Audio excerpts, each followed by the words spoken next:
अगर लोग भीड़ लगा रहे हैं उससे 20 की माला 100 रुपए में खरीदा तो उस बेटी की क्या गलती? वो तो वहाँ माला ही बेच रही थी ना। अब उन लोगों की मानसिकता पर सवाल नहीं उठाकर उस बेटी को वहाँ से भगा दिया, उसका तो रोजगार खत्म। लोगों की गलती से बेटी का रोजगार छीन लेना कहाँ तक सही है? लेकिन आईआईटी वाले बाबा जो है वो भविष्यवाणी कर रहे हैं, कह रहे हैं अगले प्रधानमंत्री योगी आदित्यनाथ होंगे। देखिए धीरेन्द्र शास्त्री जी भी भविष्यवाणी करते हैं। अभी आईआईटीएन बाबा, आप विज्ञान को पढ़िए तो भी भविष्यवाणी कीजिए, और आप अगर अध्यात्म में जाएंगे तो भी भविष्यवाणी कीजिए। तो सब भविष्यवाणी करते रहते हैं। भविष्यवाणी तो ये भी करी थी कि योगी जी बहुत अच्छे से जीत रहे हैं, उत्तर प्रदेश योगी जी के हाथ से कभी नहीं जाएगा, अगले पीएम हो सकते हैं। तो योगी जी की भी कोई वर्चस्व नहीं रहा, अपना स्टेट बच नहीं रहा। आकर दिल्ली में रैलियां कर रहे हैं, 3-3 आज योगी जी दिल्ली आकर रैलियां कर रहे हैं। सोचिए फर्क कैसे नहीं पड़ेगा। ये महाकुंभ जाते हैं, धर्म की जगह पर जाकर स्नान करते हैं। अब देखिए, अब जब लोकसभा के चुनाव थे तब केदारनाथ से बैठकर नरेंद्र मोदी जी लाइव आ रहे थे। अब आज की डेट में यहाँ पर कुंभ का जो ये लगा हुआ है महाकुंभ, 5 तारीख को जब वोटिंग होगी तो नरेंद्र मोदी जी डुबकी लगा रहे होंगे महाकुंभ में। तो ये राजनीति के लिए कुंभ में डुबकी लगाते हैं, राजनीति के लिए केदारनाथ चले जाते हैं। इनको पता नहीं। वायरल होते थे साधु संत है, लेकिन अब नए लोग वायरल हो रहे हैं। खूबसूरत साध्वी हो गई,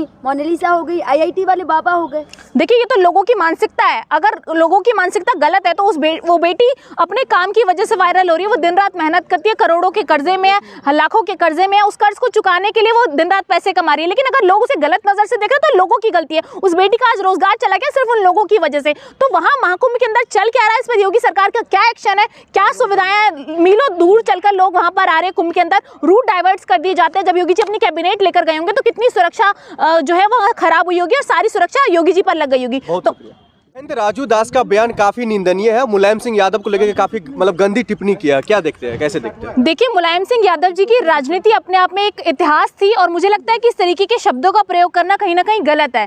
तो महाकुंभ के अंदर धर्म की राजनीति तो चली रही है, साथ में नेताओं की भी पिक्चर्स वहां पर मूर्तियां लगाकर बोलते हैं कि वहाँ पेशाब कर आइए। तो इस तरीके के बयान निंदनीय है, इस तरीके के बयानों का उपयोग नहीं करना चाहिए। नहीं तो ऐसे लोगों की गिरफ्तारी भी नहीं हो रही है। देखिए गिरफ्तारी तो कई लोगों की नहीं होती, गिरफ्तारी तो उनकी भी नहीं होती जो टोपी से कपड़ों से पहचान ले जाते हैं, गिरफ्तारी तो उनकी नहीं होती जो हमारे भगवा जो उस पे भगवा पर बोल देते हैं। तो गिरफ्तारी इस देश में कई लोगों की नहीं होती, लेकिन इस देश में एफआईआर हो जाती है। अगर एक दूध की बाल्टी गिर जाती है एक व्यक्ति से तो वो राहुल गांधी जी का नाम लगा देता है कि राहुल गांधी जी के बयान की वजह से दूध की बाल्टी गिरी, 650 रुपए का नुकसान हो गया, अब राहुल गांधी पर एफआईआर होनी चाहिए। महंत जी के जो समर्थन है वो कहते हैं मुलायम सिंह यादव भगवान थोड़ी ना है जो उनकी मूर्तियां वहां पर लगेगी।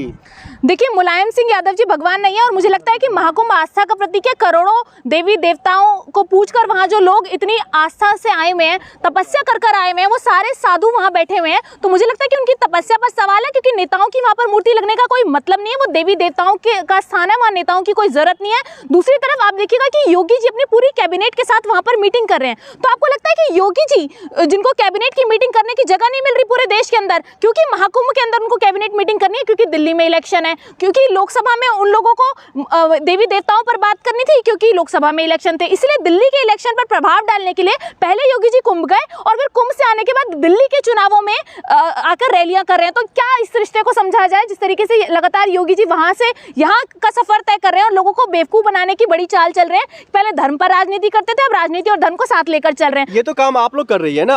अगर वो वहाँ पर कैबिनेट की मीटिंग बुलाते तो इससे तकलीफ और मिर्ची क्यों लग रही है? इससे तकलीफ ये है कि वहां पर जो लोगों की सुरक्षा, उस पर सवाल है, क्योंकि पूरी की पूरी सुरक्षा और पूरा का पूरा जो रास्ता है वो बंद कर दिया जाएगा, लोगों को उससे दुविधा होगी। और मुझे लगता है कि सुविधाओं के लिए महाकुंभ लगाया गया, वहां पर पूरी सुविधाएं होनी चाहिए, जिसमें पूरी तरीके से योगी सरकार फेल है। दिक्कत क्या हो रहा है? देखिए मीटिंग से दिक्कत यह है कि आप धर्म की जगह पर मीटिंग नहीं बुला सकते, आप राजनीति को धर्म से नहीं जोड़ सकते, धर्म के नाम पर राजनीति नहीं कर सकते। और चुनाव चल रहा है दिल्ली के अंदर, और उसके बाद पहले वहां पर जाकर राजनीति करना धर्म के नाम पर, उसके बाद दिल्ली आकर रैलियों में शामिल होना कहीं ना कहीं सवाल खड़े करता है। योगी आदित्यनाथ कभी धर्म की राजनीति की है? देखिए उन्होंने हमेशा ही धर्म की राजनीति की। उन्होंने भगवा चोला इसलिए पहना था क्योंकि उत्तर प्रदेश के अंदर उनकी सरकार नहीं बन रही थी, इसलिए उत्तर प्रदेश के अंदर वो भगवा पहन करके आ रहे हैं और भगवा पहन करके राजनीति कर रहे हैं। राजनीतिक में आने से पहले ही वो मठाधीश थे।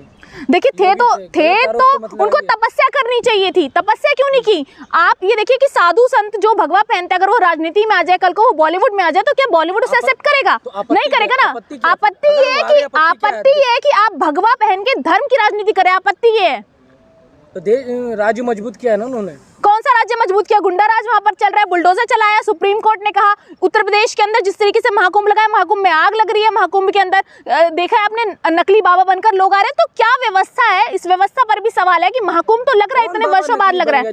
IITN बाबा की बात कीजिए, तमाम वीडियोस बिल्कुल नकली बाबा है। तर्क क्या है आपके पास? तर्क ये है कि उन्होंने IIT करी, उनको पैकेज मिल रहा था, उसके बाद उन्होंने सोचा कि साधु संत बनकर जनता को लूट कर, क्योंकि सब लूट रहे हैं, उन्हें पता है कि धर्म के नाम पर पैसे लूटने के लिए वो आए थे। क्यों आए होंगे? तपस्या कर रहे आए होंगे महाकुंभ के अंदर? नहीं, वो सबको पता है कि आज धर्म के नाम पर लोग पैसे देते हैं, धर्म के नाम पर लोगों को बेवकूफ बनाया जा रहा है। तो उन्होंने भी वो चोला धारण कर लिया, भगवा वस्त्र धारण कर लिए। ले रहे हैं वो IITN बाबा, बिल्कुल चंदा ले रहे होंगे, बिल्कुल चंदा ले रहे होंगे। क्यों बैठे थे वहां पर? क्यों बैठे थे? मैं तर्क के साथ बोल रही हूँ। कोई तर्क है क्या? बिल्कुल इस विषय का तर्क है, क्योंकि कोई भी व्यक्ति इतने लाख का पैकेज छोड़कर अगर भगवा वस्त्र में बैठ रहा है तो भगवा से उसका कोई ना कोई वो उसको प्रॉफिट हो रहा होगा। महाकुंभ में आध्यात्म की ओर गए। देखिए, विज्ञान को छोड़ने की जरूरत नहीं थी। अगर आध्यात्म को जानना ही था तो पहले आध्यात्म को जान लेते, फिर महाकुंभ जाते। आध्यात्म को जानने का कोई मकसद नहीं था। उन्हें लगा कि महाकुंभ में करोड़ों श्रद्धालु होंगे, करोड़ों लोग होंगे, पैसे कमा लूंगा, किसी न किसी को बेवकूफ बना लूंगा। जूना अखाड़ा को जब पता चला तो उन्होंने उनको वहां से भगा दिया, और मुझे लगता है बहुत अच्छा फैसला। महाकुंभ में आप लोग भी तो वही लोग हैं जिनको रोजगार नहीं देना होता। वो बेटी जब रोजगार मांगने के लिए बैठती है तो उसको भगा देते हैं। तो ये भगाने का भी काम करते हैं, उसका सुरक्षा भी देते हैं। दो तरफा खेलते हैं। इनको बस माहौल बनाना है ऐसा कि पहले तो किसी को भगाओ और फिर उसके बाद उसको सिक्योरिटी दे दो। तो योगी राज में ही तो ऐसा होता है ना, बेटियों को सुरक्षा दिया गया। बिल्कुल, बेटी बहुत सुरक्षित है। हमने तो देखा ब्रिजभूषण शरण सिंह, प्रज्वल रवन्ना, ऐसे तमाम लोग हैं जिनको सुरक्षा मिली। जब वो बेटी माला बेच रही थी, उसको भगाया जा रहा था, वो रो रही थी, उसका परिवार रो रहा था, वो बयान दे रहे थे, तभी तो सुरक्षा ही थी।